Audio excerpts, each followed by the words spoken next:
Ce communiqué de la présidence de la République à propos des véhicules confisqués à l'Ancien Régime.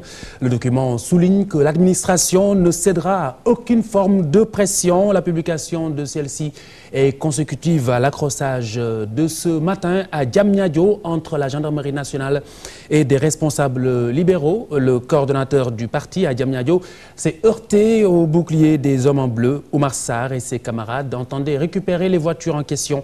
Par ailleurs, le Parti démocratique sénégalais annonce une manifestation qui devrait se tenir à la place de l'Obélisque mercredi prochain. Chérif Dia revient sur cet événement de ce matin à Diamniadio. Il était en compagnie de Aminata Yad et Ali Mbaye. Ces éléments de la gendarmerie ont tôt le matin pris position devant l'entrepôt abritant le hangar où sont confisqués les 7 véhicules que réclame le PDS. En face d'eux, les libéraux qui se sont vus interdire l'accès. Au niveau, qui vous a donné l'ordre? Je ne sais pas, parce que c'est notre bien.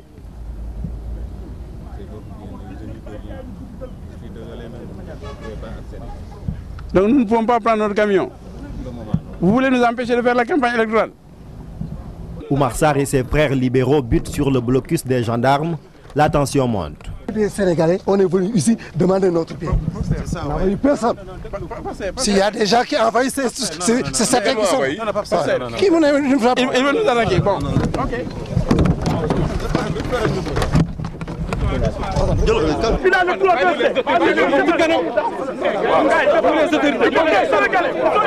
Nous allons prendre les dispositions pour riposter.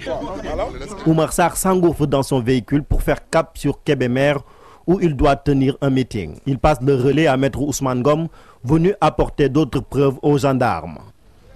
On nous a rétorqué que, nonobstant les titres qu'on a montrés, il y a des vérifications qui allaient être faites.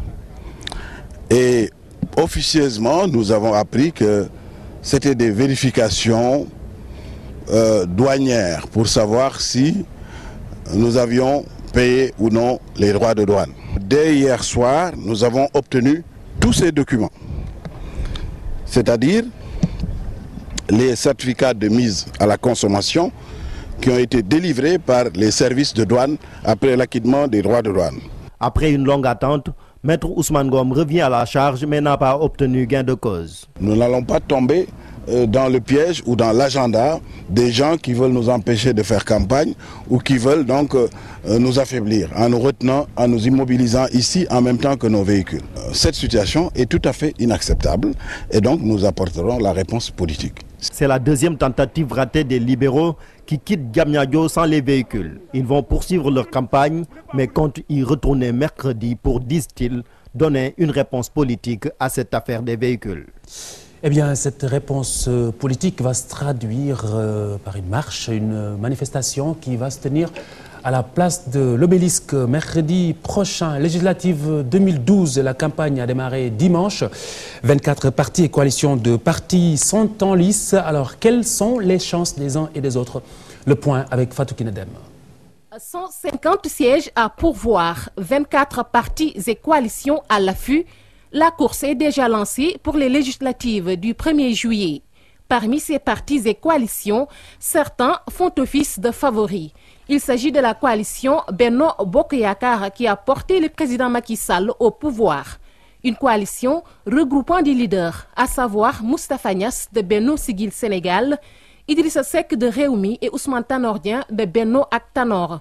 Le Parti démocratique sénégalais également aura des atouts à faire prévaloir après 12 ans à la tête du pays. Toutefois, son électorat pourrait s'effriter au profit de la coalition Bokk Gis Gis, composée entre autres de Pape Diop, Abdoulaye Baldé, Moussa Sy, tous issus du Parti démocratique sénégalais. À côté de ces favoris, d'autres petites formations vont tenter d'avoir des représentants au Parlement, des outsiders comme le mouvement Bës Du Ñakk, la coalition Leral ou le mouvement Tekki.